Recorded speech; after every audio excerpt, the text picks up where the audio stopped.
Mbese wigeze utekereza ko urushako rumeze nko kuboheranya umugozi? Uko niko Bibiliya ibigaragaza. Tubahaye ikaze mu ishuri rito rya Bibiliya, aho turi bube twiga ku isomo ryacu rya kabiri ku nyigisho z'umuryango n'urushako. Muri iyi nyigisho turahigira umugambi w'Imana ku rushako n'umuryango. Mu nyigisho y'uyu munsi turi bwumve uko Yesu yakoresheje ijambo ishusho gusobanura ubumwe bw'urushako.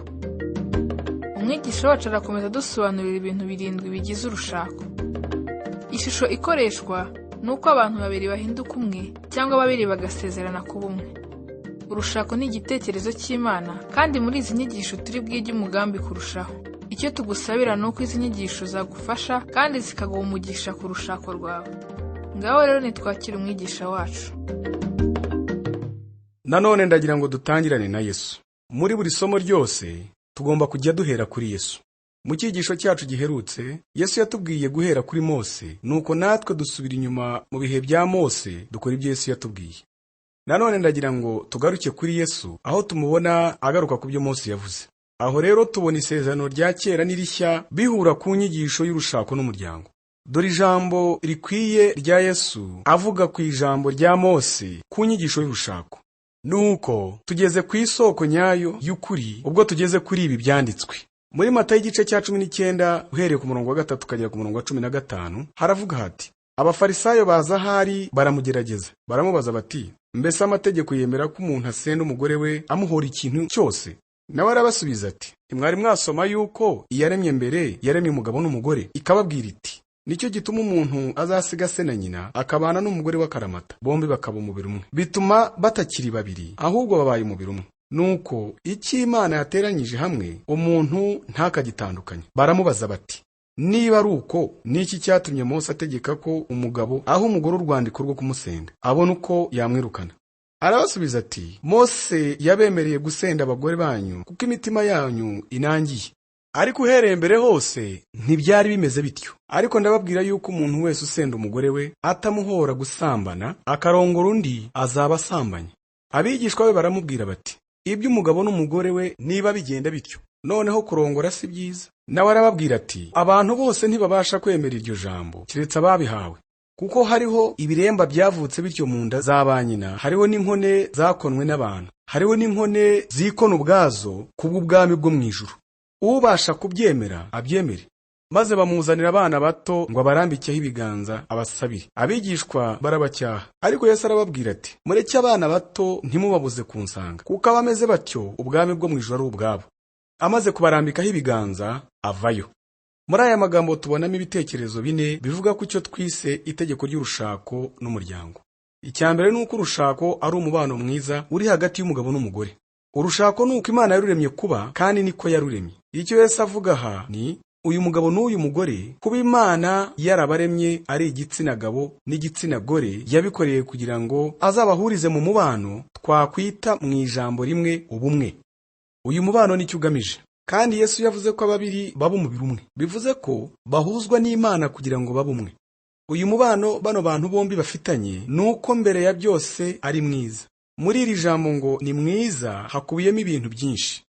Twabyize mu nyigisho yacu iherutse. Imana niyo yaruremye, Imana niyo ibahuza, kandi Imana yonyine niyo ishoboye kururinda. Iki nicyo kigira uyu mubano mwiza. Urushako ni gahunda y'Imana, niyo yarushyizeho kandi niyo yaruremye, irarushinga.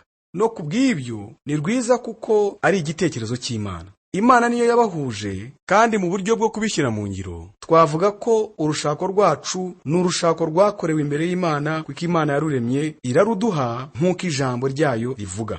Tugomba kwemera ko kuyoborwa n'Imana bigomba kuba ishingiro ry'icyemezo cyo gushaka. Iyo utayobowe n'Imana ubwo biba tombora cyangwa gutata amahirwe. Ni gute icyemezo nk'iki gikomeye wagikoresha tombora atari ukuyoborwa n'Imana? Dushingiye ku byo ibyanditswe bivuga, urushako ruba urushako rw'Imana iyo ushoboye kuvuga uti Imana niyo yaduhuje kandi niyo yatumye tubana. Iyo abantu bamaze imyaka myinshi barashakanye ku buryo batanatekereza gutana, kimwe mu biba byarakomeje urushako rwabo nuko Imana iba ariyo yabikoze, ikabahuza ikanabasezeranya. Nigeze gusura umusaza n'umugore we w'umucecuru bavuye mu Bushinwa, aho bari bamaze imyaka 48. Aba bagiye mu Bushinwa hanyuma y'igihe gito bashakanye. ngeze iwabo ndababaza nti ese mu gihe cyose mumaze mwubatse mwigeze gutekereza gutana? Umusaza aravuga ati hoya hoya. Umukecuru n'urwenya rwinshi aravuga ati ahubwo twatekereje ku kwicwa kenshi. Birumvikana ko icyatumye mutekereza ku kwicwa ariko ntimutekereze ku gutana nuko ugomba kuba ufite ukuri wamenye kandi kubarinda, ukavuga uti Imana niyo yaduhuje, kandi kuko Imana ariyo yaduhuje niyo yatumye tubana. Nuko rero twakwizera Imana kugira ngo urushako rwacu rukomeze kubaho rumeze neza. Nicyo gituma uyu mubano w'urushako uba umubano mwiza. Nk'uko twabivuze, itegeko ry'urushako n'umuryango ni itegeko ry'Imana tubona mu irema rya byose, aho tubona Imana ifata abantu babiri ikabahuza kugira ngo babe ababyeyi, hanyuma bakabyara abana bakabarera kugeza igihe nabo bashobora kuba ababyeyi. Uku niko Imana yuzuza isi abantu beza. Nk'uko twabivuze mbere, buri rushako rugira ibibazo by'ubwoko bune. Ubwoko bwa mbere bw'ikibazo ni jye, umugabo. Natangajwe n'iki gitekerezo. Ariko ubwoko bwa kabiri bw'ikibazo ni umufasha wanjye, umugore. Umugore wanjye ni umutagatifu, ariko niwe bwoko bwa kabiri bw'ikibazo, kuko hari igihe ngira nteza ibibazo, nawe hari igihe ateza ibibazo. Ubwoko bwa gatatu bw'ikibazo ni ibibazo byose tugira mu mubano wacu. Ubwoko bwa kane bw'ikibazo ni abana, kandi twebwe nabyo twarabigize, nawe uzabigira. Imana niguha abana. Ubu nibwo bwoko bune bw'ibibazo biba mu rushako. Ariko twaravuze ngo kugira ngo iri tegeko rishyirwe mu bikorwa, Imana igomba kugira ababyeyi babiri bakwiye. Kugira ngo bashobore kuba ababyeyi babiri bakwiye, nuko bagomba kuba bafite umubano ukwiye. Kugira ngo habeho umubano ukwiye, hagomba kuba hari abantu babiri bazima kandi bafite ubuzima bwiza. Uko dukomeza kwiga ku bujyanama bw'abashakanye bwa Bibiliya, uraza gukomeza kubona ko bisubirwamo kenshi. Ibi uraza kumenya ko ari ihame mu bujyanama bw'abashakanye Bibiliya itanga, buhora butandukanya abashakanye. Mu by'ukuri Bibiliya ibwira umugabo, kandi iyo imubwiye imubwira iby'abagabo, kuko umugabo ari we wakora ibyagenewe abagabo. Bibiliya ibwira abagore, kandi iyo ibwiye umugore imubwira iby'abagore, kuko ari umugore wakora ibyagenewe abagore. Igitangaje ni uko umugabo akenshi yumva yavuga ku mugore, kandi n'umugore nawe akumva yavuga ku mugabo. Ariko ibi ntacyo byatugezaho. Ibi ntibishoboka. Bibiliya rero ivuga ukuri iyo itandukanya abagabo n'abagore n'inshingano zabo. Nuko rero icyo dusabwa gukora nuko twakingurira Imana ikinjira mu rushako rwacu, kuko ariyo yonyine yarurinda, kuko ariyo yaruremye ikaruduha. Ugomba kwegurira Imana urushako rwawe, kuko ari bwo urushako rusohoza intego yarwo ndetse rukagira n'uburyohe bwabugenewe.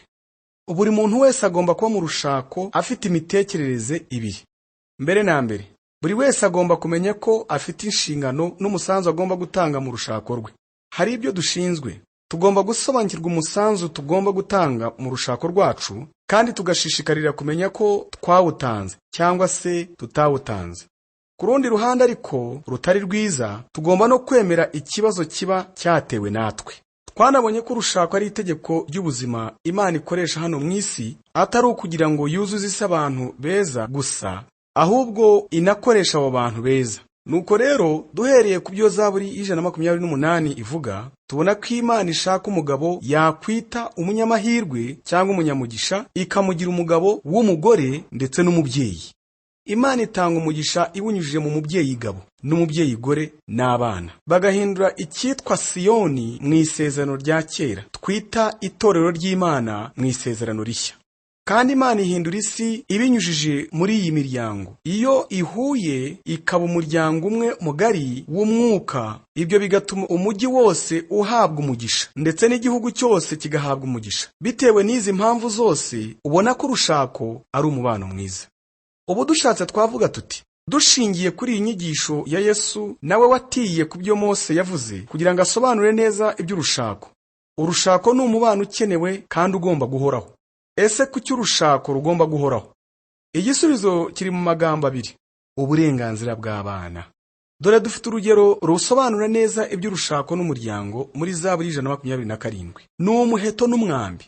Uru rugero twaruhawe n'umunyabwenge wa mbere wabaye ku isi, Salomo. Yaravuze ati, dore icyo urushako n'umuryango bisobanuye. Ababyeyi babera abana babo icyo umuheto ubera umwambi. Imbaraga n'icyerekezo abana binjirana mu buzima biterwa cyane cyane n'umuheto barasiwemo. iri ni itegeko ry'ubuzima. Dore ikibazo cyiza. Iyo uza kuba uri Satani kandi ibi byose ubizi, wakora iki? Mbese ntiwaca umugwegwe uri ku muheto? Ibyo ni byo wakora, kandi nibyo Satani arimo gukora.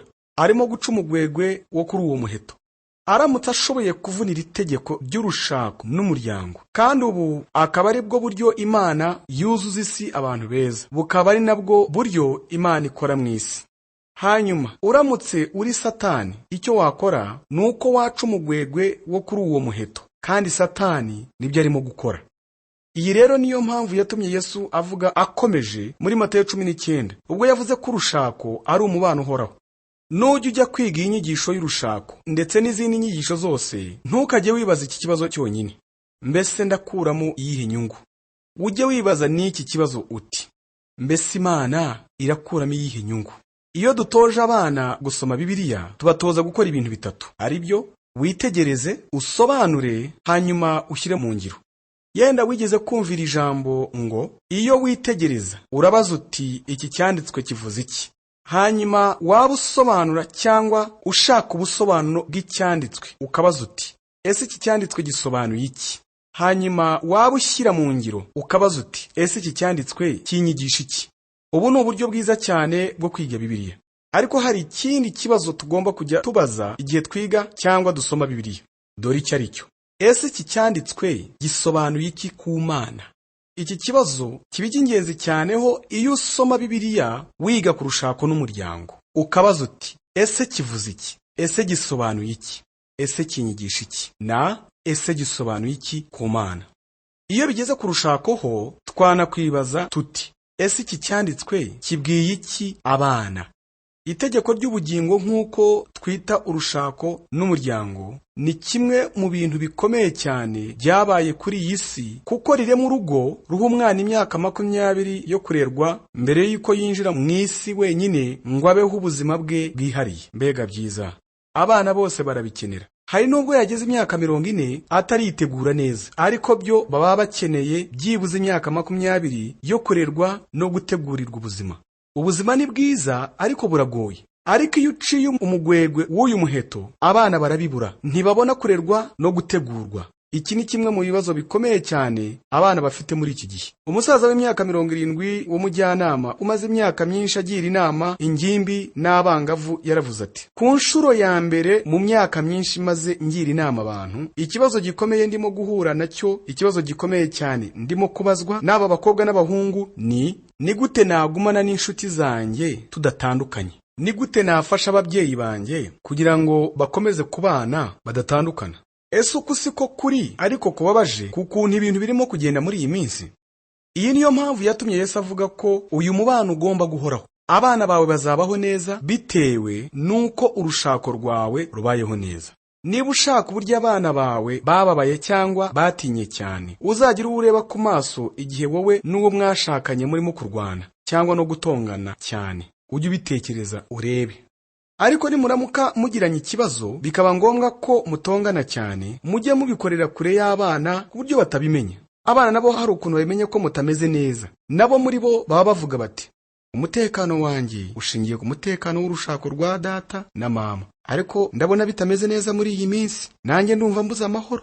Ku rundi ruhande, niba ushaka kubona abana bawe bishima cyane, ujye usoma umugore wawe cyangwa umugabo wawe imbere y'abana banyu. Hari nubwo banaguseka ubikoze, ariko ntuzagire isoni. Barabikunda cyane. Iyo babonye musomana, kuri bo babona ibintu bimeze neza. Igihe kimwe umugabo n'umugore we barimo gusangira ifunguro rya mu gitondo, umwana wabo w'umukobwa wari kumwe n'abandi bana babo babiri bakuru basohoka mu nzu bajya kurira imodoka kujya kwiga. Abona se na nyina basomana. Arababaza ati: mbese burya bwose iyo tutari hano nibyo mwirirwa mukora? Dushingiye ku bujyanama n'ibibazo byo mu bitekerezo, ni byiza ko batekereza ko ari byo dukora buri munsi iyo badahari. Igihe cyaje kugera, wa mukobwa watubajije cya kibazo arakura nawe arubaka, hanyuma aza gusobanukirwa umunezero uba mu gusomana n'umugabo we. Nawe ubwe yibonera ukuntu iki gikorwa cyahawe umugisha ari cyiza cyane. Ibi byaranejeje nk'umubyeyi we. Bivuze yuko yinjiranye mu rushako imitekerereze myiza ku mibonano mpuzabitsina. Ibi ni ibintu byiza cyane. Ariko abana barabizi. Komera neza kwabo guterwa no gukomera k'urushako rwa se na nyina. ndetse no kumera nabi kwabo guterwa no kudakomera k'urushako rwa se na nyina. Ndagira ngo mbabwire ko igihe cyose nabazwaga ibibazo by'urushako n'umuryango, ikibazo cya mbere gihora ari ikibazo cy'ubutane bwa burundu. Ubutane babubazaho iki? Hari n'abantu bamwe mbere y'uko bakira agakiza usanga bamaze gushakana n'abagore batatu, hanyuma yakizwa umugore afite ari uwa gatatu, abandi baratandukanye, ugasanga afite abana muri buri karere kose. Ukavuga uti se noneho biragenda bite? Ndagira ngo ntegure isomo ryuzuye kuri iki kibazo. Ndumva ari ikibazo tugomba guhangana nacyo kandi tuzabikora. Hari icyanditswe twasomye mbere kandi ntabwo ari cyo cyonyine mu Isezerano Rishya kivuga ku rushako n'ubutane.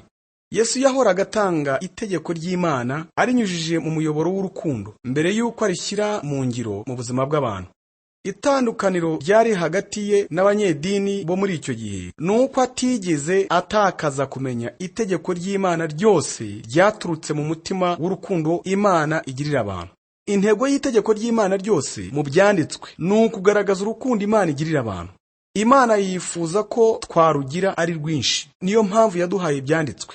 Ntabwo yarimo kudushakira ikintu cyatuma turushaho kubabara ubwo yaduhaga aya mategeko yose. Yabikoreye kugira ngo tubeho ubuzima bwishimye, kandi buri tegeko ryose yaduhaye rifite intego yaryo, ariko yose ahuriza ahantu hamwe: kubaho neza kw'abantu bitewe n'urukundo Imana idukunda. Abafarisayo ari bo banyedini bo muri icyo gihe ntibabimenye, bahitamo kujugunyira abantu igitabo, barabatoteza. Ariko Yesu we ntiyigeze abikora. Igihe cyose yarabazaga ati, mbese Imana niyo yatanze ririya tegeko? Mbese ririya tegeko ni gute rigomba kugaragaza urukundo Imana igirira abantu ndetse n'imibereho myiza y'abantu muri rusange? Urugero rwatangwa ni uko intego y'itegeko ry'urushako n'umuryango ni ukugira ngo tugire urugo rwa gikristo rwiza. Mu Itangiriro igice cya 2 n'umurongo wa 18 haravuga hati, si byiza ko uyu muntu aba wenyine. Ijambo umuntu rigomba gukoreshwa mu buryo rusange. Si byiza ko ikiremwa muntu cyibana. Imana ivuga ko yishimira gushyirwa mu miryango kw'abantu bibana. Imana ntishaka ko hagira umuntu uba wenyine. Ndangije kwiga kaminuza, namaze igihe kirekire nibana, kandi nari n'umukene.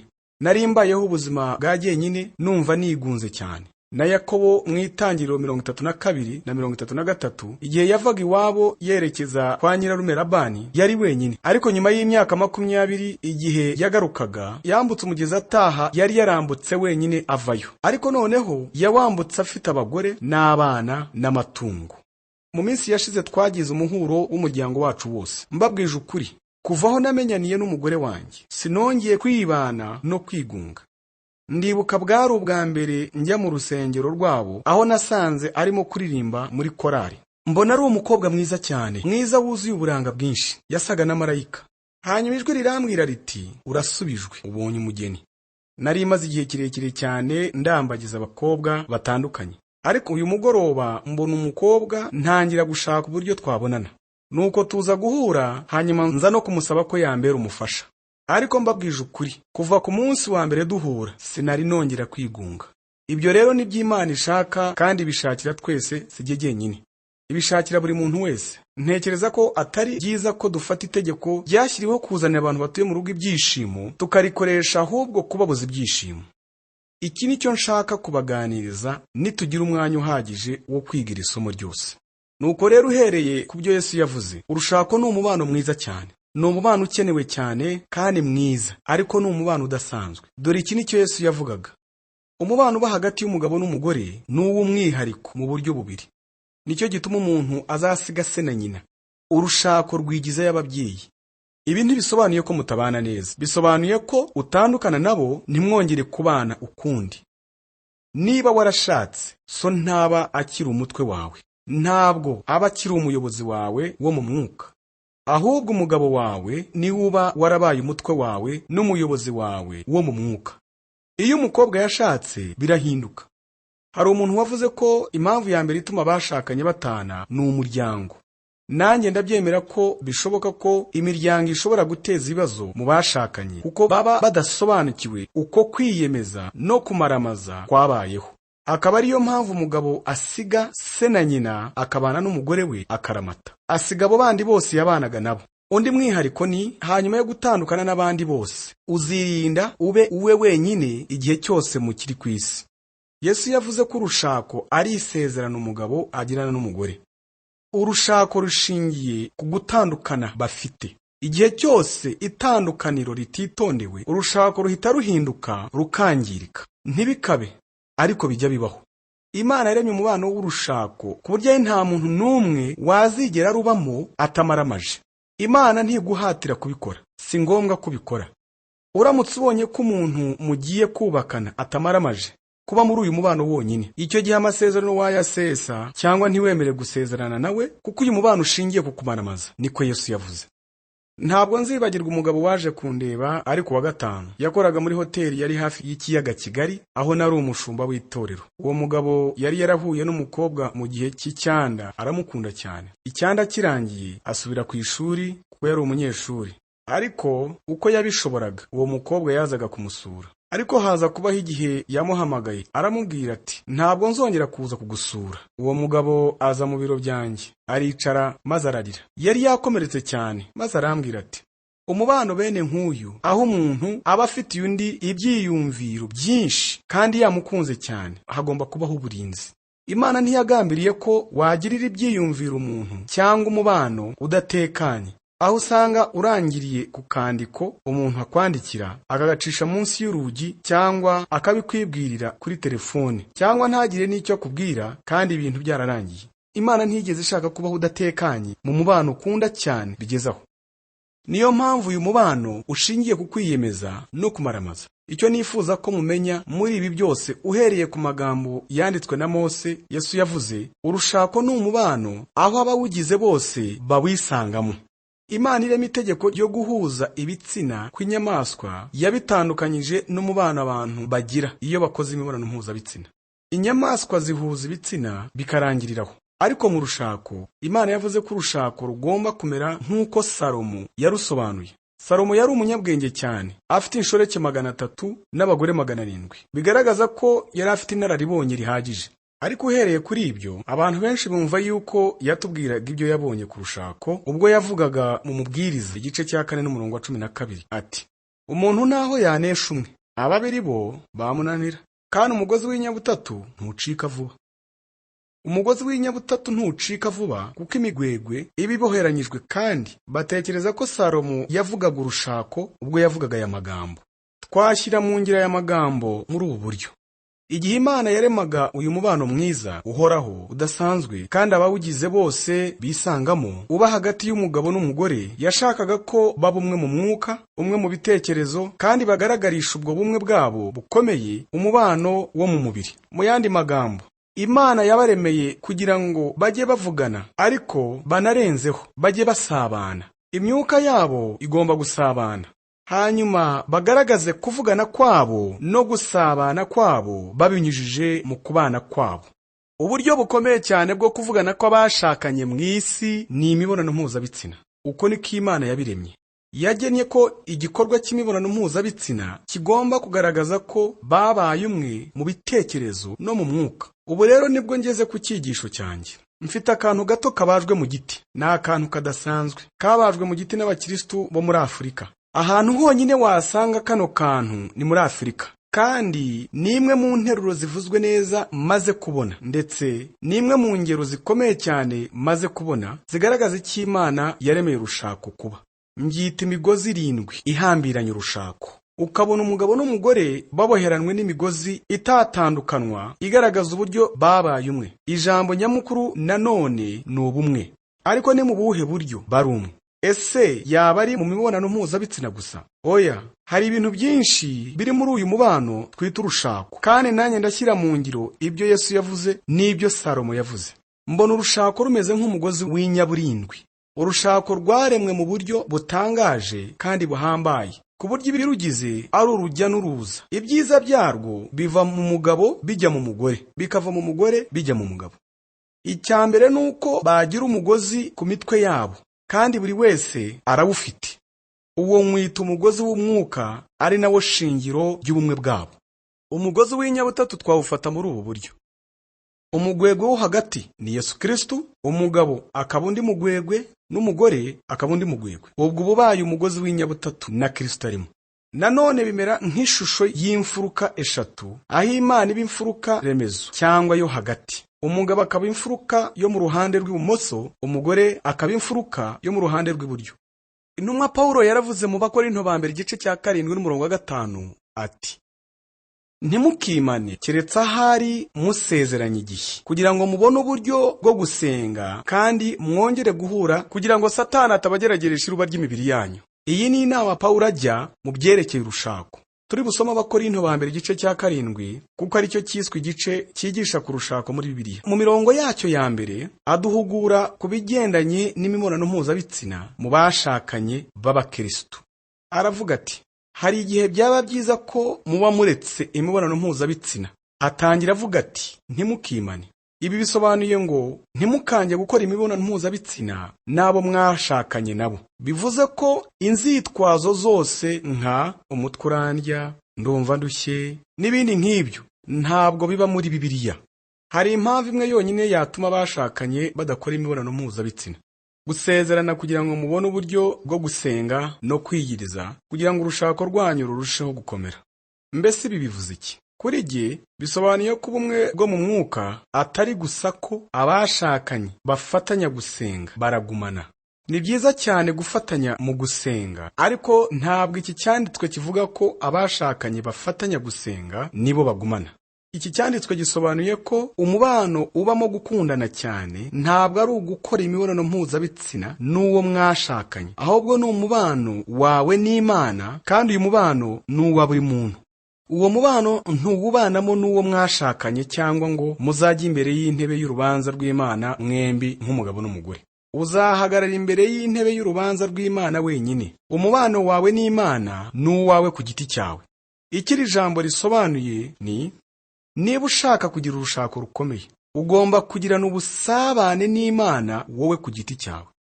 Iyo umugabo wawe yakijijwe kandi akagendera mu kwizera, yuzuye Umwuka Wera kandi yubaha Imana mu byo akora byose, n'umugore agakora atyo, iyo muhuye mugira ubumwe bwo mu mwuka. Iyo buri muntu ku giti cye ari muri Kristo, haba hari ikintu kirimo kuba mu buzima bwacu, bikomeza urushako rwacu. Ibi maze kubibwira abantu b'itorero ryacu cyane kuko mbikunda cyane. Umugore wanjye buri gitondo abyuka isaha 1 cyangwa 2 yose mbere y'uko ambyutsa. Arabyuka akagira umwanya wo gusenga. Ariko mbabwije ukuri, hari igihe abyuka akajya gusenga namurakaje mu buryo bumwe cyangwa se ubundi. Aba yandakariye mu buryo bumwe cyangwa se ubundi, aba yandakariye. Ariko iyo agarutse arangije gusenga, asanga nishimye kuko aba yahuye n'Umwami yamugiriye neza. Ariko iyo yasohotse yagiye mu cyumba dusengeramo, nanjye ngira umwanya wo gusenga, nkiga indirimbo zo mu gitabo, nkasoma ibyanditswe, mbifata mu mutwe muri icyo gihe cyo gusabana n'Umwami. Iyo twembi twegereye Imana, buri muntu ku giti cye, bidufasha no kwegerana ubwacu. Ntekereza ko ubu bumwe bwo mu mwuka bukora. Undi mugozi uboheranya urushako rugakomera ni ukuganira cyangwa kubwirana byose. Iki rero nicyo nshaka kwibandaho ubutaha. Iyo abashakanye banganye ngo mbagire inama mu rushako rwabo, kimwe mu bintu numva na benshi ni ikibazo cyo kuvugana. Baravuga bati: nta tumanaho tugira, ntabwo tujya tuvugana. Iri jambo ritaryumvikana nko muri buri minota 5 ya mbere ya buri kiganiro mba mfitanye n'abashakanye, mba ngira inama. Akaba ariyo mpamvu dushaka noneho kwibanda ku itumanaho cyangwa kuganira kw'abashakanye. Kuganira kw'abashakanye ni umwe mu migozi itugira umwe, biduhesha umwe bwo mu bitekerezo nk'uko twabivuze mbere. Ariko kuvugana kukaba n'igikoresho kidufasha kunga ubumwe bwacu bw'urushako. Ijambo ry'Imana ritwereka ko tugirana ubumwe n'Imana, tukanagirana ubumwe na Kristo. Ariko ubu bumwe ntabwo bwibeshaho, ahubwo burabagarirwa, bugomba guhingirirwa. Niyo mpamvu tugira umwanya wo gusabana n'Imana. Ntabwo kuzura Umwuka Wera yikora, ugomba kubiha umwanya uhagije buri munsi. Ni nako bimera no mu rushako. Ugomba kubagarira ubumwe bwanyu, ugomba kububungabunga. Kandi itumanaho hagati mu bashakanye nicyo gikoresho kibiduhesha. Udukoko twinshi dutera indwara tugwira mu mwijima, ariko ntabwo twabaho mu mucyo. Numva ko iyo abantu babiri bashakanye bataganira cyangwa ngo bavugane neza bisesuye, udukoko dutera indwara dutangira kuvuka no gukurira hagati muri bo. Turakura tukabyara, kandi nubwo bisa nkaho ari ntacyo turimo kuvuga, hazaba umunsi tuzavuga kandi tuzaruturitsa. higeze kubaho kujya impaka bitewe no kugwira k'udukoko dutera indwara. Kurakomeza kumara ibyumweru byinshi. Ariko Pawulo hari ijambo rigufiya yatubwiye. Aratubwira ati, nimwihane ibinyoma bibihishemo. Iyo muhishana ibintu ntabwo muba mubwizanye ukuri. Iki rero nicyo nita kwanga gucana itara. Kuvugana cyangwa kuganira kw'abashakanye mbyita gucana itara. Iyo ucanye itara, twinshi mu dukoko duteza indwara turapfa. Hanyuma udusigara tudapfuye, ushatse wanatugabaho ibitero. Reka mbahereze ubusobanuro bwimbitse bw'itumanaho turi bukomeze gukoresha. Itumanaho ni ugutanga no kwakira ubumenyi, ubutumwa n'ibitekerezo ukoresheje kuvuga, amarenga n'ubundi buryo. Ubu busobanuro bukubiyemo ibintu byinshi bivuga ku itumanaho. Icyambere bitubwira nuko ari nta kudatumanaho kubaho. Iyo abantu bavuze ko ari nta tumanaho bafite cyangwa bati ntituvugana, biba ari ikinyoma. Igihe cyose muba muvugana. Ariko icyo twakwibaza ahubwo ni ese mukoresha ubuhe buryo? Hakoreshwa uburyo bwinshi burimo kuvugana imbona nkubone, guca amarenga n'ubundi buryo bwinshi. Ntabwo mwahora muvugana imbona nkubone gusa. Ugomba kujya uhindura.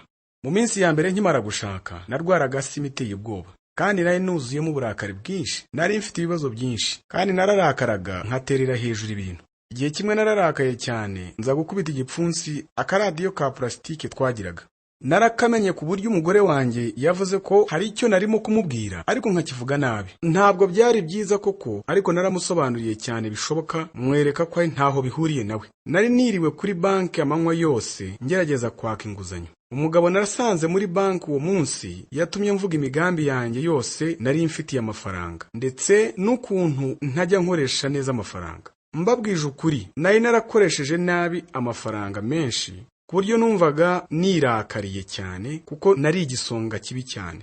N'umugore wanjye yari abizi ko ntajya nkoresha neza amafaranga, ku buryo numva ko yari afite uburenganzira bwose bwo kuba yandakarira cyane kurusha ko namurakarira.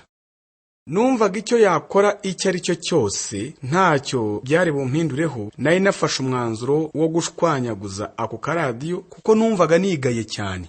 Umugore wanjye ariwe marayika wanjye ahora abwira abantu ibimbabwiye. Nuko rero ntihaze kugira uvuga ati ese buriya ntiyarengereye akavuga ibitagomba kuvugwa.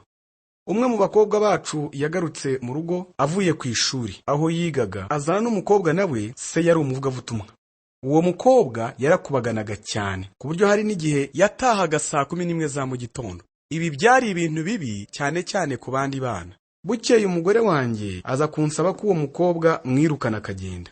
Nanjye nahoraga musezeranya ko ndi bubikore kandi ko ari buhave vuba. Hanyuma umugore wanjye akaza kumubona asohoka ajya mu kazi asimbagurika yishimye, akambaza ati bese wamubwiye? Nanjye nkavuga nti oya. Byarakomeje kugeza ubwo byabaye bibi cyane. Nyuma mbonye bibaye bibi cyane kurushaho, nza gusezeranya umugore wanjye ko noneho ndi bumwirukane. Nanone umugore wanjye aza kubona nyamukobwa asohoka yishimye cyane, amenya ko ari ntacyo namubwiye. Ndabyibuka nari ndyamye mu ntebe mu ruganiriro, ngiye kubona mbona ikirabyo twagiraga mu nzu kikubise ku gikuta hafi yaho umutwe wanjye wari. Iki gikorwa yakoze cyambwije ijwi ryumvikana cyane. Itumanaho rero ni ukuvugana imbona nkubone, guca amarenga n'ubundi buryo bwinshi. Ndagira ngo rero mbabwire ko igihe cyose tuba dutumanaho, akaba ari nayo mpamvu nababwiye ko uburyo bukomeye cyane bwo gutumanaho ni imibonano mpuzabitsina. Iryo ni itumanaho. Ntabwo wahora uvugisha umunwa gusa, waca amarenga ugakoresha n'ubundi buryo butandukanye. Ubusobanuro bw'itumanaho nabahaye bugira inzego ebyiri zo gutumanaho. Habaho gutanga no kwakira. Ibi bisobanuye ko habaho inzego ebyiri mu itumanaho. Hakabaho n'inzego ebyiri z'ibibazo by'itumanaho. Kugira ngo habeho itumanaho, umuntu umwe agomba gutanga no kohereza ubutumwa. Tekereza muramutse muri ku kirwa kimwe, kandi buri wese afite iradiyo. Byasaba ko umwe muri mwe yohereza ubutumwa, undi agashyiraho radiyo ye kugira ngo yakire ubutumwa bwe. No mu itumanaho niko bimera. Habamo gutanga no kwakira. Kandi rimwe na rimwe ikivuzwe si cyo kiba icy'ingenzi, ahubwo icyumviswe. Izi nzego uko ari ebyiri zisobanuye ko iyo twiyemeje gutumanaho tuba tubaye nk'utunyamasyo. Iyo akanyamasyo gasohotse muri cya gifuka cyako ukagakanga, karongera kagasubiramo kakamara umwanya muremure cyane kadasohotse. Iyo rero wiyemeje gutumanaho n'uwo mwashakanye, kandi simvuga kuvuga amagambo y'urwenya no gukina, ahubwo ukamuvugisha ku cyo umaze kugeraho, ntabyakire neza, yenda akanakugisha impaka nyinshi, cyane cyane iyo umuntu urimo kuganira nawe ari umunyempaka, akagucira imanza, akagucinyagaza. Ibyo bimera nko gukanga akanyamasyo, nawe uhita wisubirira muri cya gifuka cyawe ugatindamo cyane. Abashakanye benshi bamera nk'utunyamasyo, bihisha mu mago no mu byumba byabo, nta tumanaho riba rigihari. Intumwa Pawulo twihanangiriza kutamera gutya, ahubwo imitima yacu igomba kugira utugi duhora dukinguye. Uko niko tugomba kumera. Ariko Pawulo yagiranaga ikibazo n'ab'i Korinto. Yaravuze ati, mwankingiranye hanze y'ihema ryanyu, ariko jye ntabwo nakinze urugi rw'ihema ry'itumanaho. Iyo dukinze inzugi, ntabwo tuba tugikundana umutima ku wundi. Icyo gihe tuba twateranye imigongo, kandi inzugi zacu ziba zavunitse, kuko kuvugana kwacu kuba kutakiriwe uko bikwiye. Nuko rero nagira ngo mbamenyeshe ko itumanaho ari cyo gikoresho kidufasha kurinda ubumwe bwacu. Iyo rero mudashoboye kuvugana, nta bikoresho muba mufite byarinda ubumwe bwanyu, nta kuntu mwatunganya umubano wanyu. Iyi niyo mpamvu tugomba kugira itumanaho, kandi niyo mpamvu tuzagira umwanya muremure wo kwiga ku itumanaho ubutaha. Undi mugwego uba ku mugozi uboheranya urushako ni uguhuza. Twavuga ko guhuza ari cyo gihamya cy'ubumwe. Iki ni cy'ingaragu zigomba kumva. Ibihe bimwe iyo narangizaga kwigisha abashakanye, narababazaga nti, mbese mwahuye mute? Ni ibintu bitangaje cyane, kuko ari nta wundi muntu mubi ku isi wari kubona kurusha wabonye. Ni gute wafashe icyo cyemezo? Biragaragara ko icyemezo wafashe utagishingiye ku guhuza. Iyo dutekereje ku guhuza, dutekereza ku byiyumviro ugira iyo uri uruhande rw'umuntu ukunda. Yego koko, guhuza ku mubiri ni iby'ingenzi, uko ni ukuri. Ariko ibyo ndimo kuvuga birenze ibi. Guhuza ntibisobanuye kugirirana gushaka, kugirana imibonano mpuzabitsina gusa, ahubwo bisobanuye n'ibindi byinshi birimo indangagaciro. Mbese murahuza no mu ndangagaciro? Aho rero niho inshako zihurira n'ibibazo. Hari igihe abantu baba bashaka gushakana, ariko ntibanibaze niba bahuza mu mwuka. Hanyuma yo gushakana, bagatahura ko indangagaciro zabo zitandukanye. Hari umukobwa wasamye, umugabo we aramubwira ati, yikuremo. Nyamukobwa aramuhakanira, aramubwira ati, sinakora iryo shyano kuko ndi umunyagatulika. Umugabo aramubaza ati, ibyo se bihuriye he? Ntabwo dushoboye kurera no gutunga umwana. Yikuremo. Baje gutana burundu. Umukobwa yaje kubona ko uwo mugabo yari inyamaswa, kuko batari bahuje indangagaciro. Buri muntu wese agira indangagaciro, kandi wowe n'uwo mwashakanye mugomba guhuza indangagaciro. Indangagaciro zirimo ibintu byinshi, birimo n'ubusobanuro bw'inshingano. Niba uri muri Kristo, n'umufasha wawe cyangwa umutware wawe akaba ari muri Kristo, mwese mukaba muri mu ijambo, uzarebe guhuza muzagira, cyangwa uzanarebe indangagaciro muhuriyeho. Urukundo nirwo ruhuza abantu, kandi nirwo ruboheranya abantu. Ariko tugomba gusobanura urukundo icyo ari cyo. Mbere yuko ntangira kwigisha abashakanye, nkunda kubanza kubabaza ibibazo. Ndababaza nti, iyo mubwiranye muti ndagukunda, muba mushatse kuvuga iki? Ese muba muvuze muti, dore mfite icyifuzo, kandi niwe wakinkemurira kurusha undi muntu wese nigeze kumenya? Nicyo muba muvuze? Nkababwira nti, ibyo ntibiramba. Cyangwa iyo mubwiranye muti ndagukunda, ntibyaba bivuze ngo kubaho neza kwawe ni iby'ingenzi kuri jye, nk'uko kubaho neza kwanjye ari iby'ingenzi kuri jye. No kubw'ibyo turakundana. Ndumva ari byo byiza kurushaho. Ni byiza kurushaho, ariko nanone ntibihagije. Iyo usomye ubusobanuro bwa Bibiliya ku rukundo, uba ugiye guhangana n'ikibazo gikomeye cyane mu rushako, kandi tuzagira umwanya uhagije wo kubyigisha. Ikibazo kinini cyane bikabije mu rushako ni ukwikunda. Nta kindi ni kiki. Hanyuma hakabaho kutirebaho ukareba n'abandi. Ubushobozi bwo gushyira undi muntu imbere, ugatekereza ukuntu wamukemurira ikibazo afite. Yesu yatubwiye amagambo akomeye mu Byakozwe n'Intumwa, igice cya 20:35. Gutanga guhesha umugisha kuruta guhabwa. Iryo niryo jambo rikomeye kuruta andi. Nabonye inshako zihindurwa n'aya magambo. Igituma abantu benshi bashaka ni ukugira ngo bagire icyo bakura kuwo bashakanye nawe. Buri wese abagamije kugira icyo akura kuri mugenzi we. Noneho bose bakaba abakira gusa, ntihagire utanga. Bivuze ko ari nta n'icyo babona. Usanga urushako rumeze rutya rurimo ubusa gusa. ariko icyampa bagasobanukirwa ko gutanga guhesha umugisha kuruta guhabwa. Iyo umugabo ataha avuye mu kazi kandi umugore ari uba ku rugo akanakora imirimo yo mu rugo, umugabo agataha atekereza icyo umugore agomba gukora, umugabo nakingura urugi akinjira mu nzu kuko yamaze umunsi wose avugana n'abantu atashakaga kuvugisha cyangwa akora akazi kenshi, hanyuma akaza atekereza icyo umugore ari bumukorere namubona yinjiye mu nzu. Biba ari ibintu bibi iyo bahuye umugore atekereza icyo umugabo agomba kumukorera niyinjira mu rugi, kuko nawe aba yamaze umunsi wose yita ku bana atashoboye kuvugana n'umuntu mukuru n'umwe umunsi wose, akavuga ati uyu mugabo agomba kunkorera iki n'iki. Umugabo yitekerezaho n'umugore nawe yitekerezaho, mbega ibintu bibi. Ariko umugabo avuye mu kazi akaza atekereza ku kuntu umugore yirirwanye n'abana bose n'ukuntu atigeze ashobora kugira umuntu mukuru n'umwe yaganirije kumara umunsi wose. Umugabo agatekereza ku mugore n'umugore nawe agatekereza ku mugabo. Ibyo byongera ubwumvikane mu rugo rwabo. Iyo abantu bashoboye gushyira inyungu z'undi muntu imbere, icyo ni igikorwa gikomeye cyane mu rushako. Kandi iyo badashoboye kugenza gutyo, icyo nicyo kibazo gikomeye cyane mu rushako, cyane cyane iyo mufite abana. Niba utari wamenya gushyira abandi imbere buretse kubyara, jye nizera ntashidikanya ko umuhamagaro wo gushaka no kubyara ugomba gushingira ku kuyoborwa n'Imana. Numvise umugabo wavukaga mu muryango w'abana 11 waje kubaza nyina ati, mama, uramutse ushoboye kongera kubyara wabyara abana bangana n'abo wabyaye bose? Nawe aramusubiza ati, yego nababyara, ariko mbere y'uko mbabyara nabanza kwiyemeza ko ntagira ubuzima bwanjye jyenyine. Yenda ibi ntibisobanutse kuri wowe.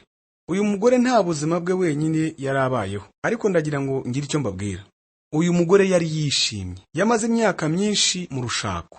Nta gitabo na kimwe cyigisha ku rushako yasomye keretse Bibiliya yonyine. Yari umugore ndetse umubyeyi wishimye. Iyo ushatse gusobanukirwa urukundo, iki nicyo ugomba kwibandaho, kuko ikibazo gikomeye cyane kirwanya gukunda undi muntu ni ukwikunda, kandi uburyo bw'imbaraga bwo kugikemura ni ugushyira abandi imbere. Niba urukundo ari rwo rutuma urushako rubaho neza, gusobanukirwa niko kuzana gukora k'ubumwe bw'urushako. Gusobanukirwa niryo zina ry'igitabo cyanditswe n'umwanditsi w'Umusuwisi witwa Dr. Paul Tonia. Iki gitabo nagikoresheje kenshi nigisha abashakanye, cyane cyane aho nagombaga kuba umukemurampaka, ariko nanagikoresheje no mu kwigisha abantu bafite inshako zikomeye cyane. Hari aho avuga muri icyo gitabo ngo ugomba gusobanukirwa itandukaniro riba hagati y'igitsina gore n'igitsina gabo. Umugabo ntaramya Imana nk'umugore, imisengere yabo si imwe. Umugabo ntatekereza nk'umugore, ku buryo hari n'igihe umugore atekereza ko umugabo we atari umunyamwuka, nuko aba atazi uko abagabo bamera. Kandi n'abagabo ntibajya basobanukirwa abagore, kandi ni ngombwa ko usobanukirwa amateka ye. Ibyo ni iby'ingenzi cyane.